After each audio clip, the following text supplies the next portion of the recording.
Salam, bu vaxtınız xeyir olsun inşallah. Aparatımız 4 kilovat, 3 numara, 4 təkər mis sarğı nol fazadır. Haradır qaqa bura?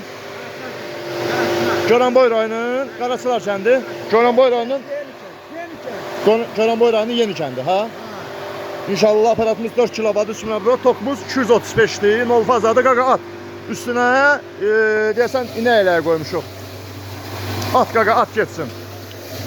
Goranboy rayonunun Yeni kəndi, Qaraçılar kəndi. Xeyirli olsun. Bax, üstdən toz yox, torpaq yox. Atmağınla. Qaqa bir dənə toka baxım atanda. Tokum düşür 218. At, qaqa at, at.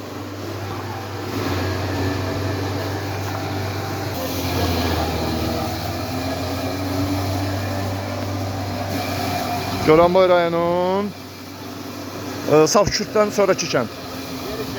Yeni kənd, ha? Goranboy rayonunun Yeni kəndi. Kimə lazım olsa əlaqə saxlayın. 4 kilovat, 3 minobrot, 4 təkər mis sarı qardaş yer toz torpaq elədi, evdə öldürəcəklər qardaşı.